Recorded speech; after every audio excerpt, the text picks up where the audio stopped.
Alexis Poulain, sans réserve, l'édito. Alors c'est aujourd'hui à 15h que le collège du Bois d'Aulne va être rebaptisé à Conflans-Sainte-Honorine au nom de Samuel Paty, ce professeur qui a été assassiné par un terroriste islamiste.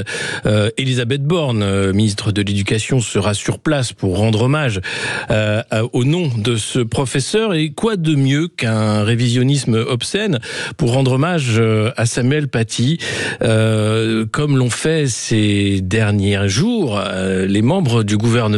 Sophie Primas, porte-parole, et Gérald Darmanin, ministre de la Justice. On l'écoute, Gérald Darmanin, c'était ici, sur ce plateau, sur Sud Radio. Ce sont des citoyens russes, tchétchènes donc, qui ont tué Samuel Paty.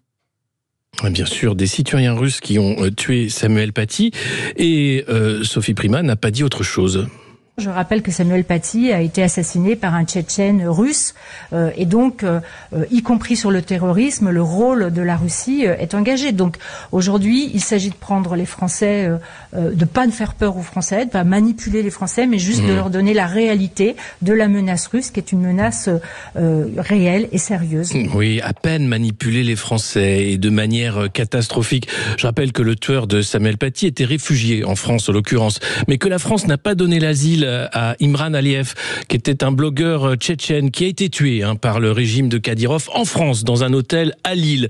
Étonnant, me direz-vous. Et puis quelle obscénité de voir le gouvernement utiliser cette fausse excuse des terroristes russes sans rappeler les attentats du Crocus City Hall à Moscou. C'était le 22 mars 2024, il y a un an. 140 morts, 300 blessés.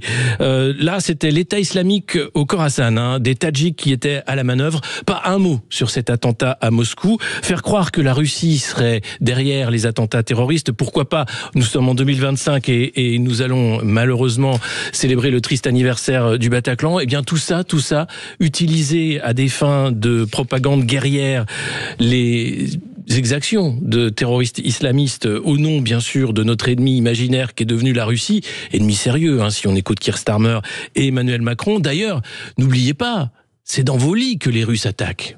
Dès qu'il y a une information qui peut affaiblir la France, c'est démultiplié par 100, par 1000, par les Russes et leurs fermatrolles. Parfois d'ailleurs énormément de fausses informations pour retourner la tête des jeunes. On le voit d'ailleurs chez nous, la fameuse péripétie des punaises de lit, et ça a été signé, c'était des attaques russes.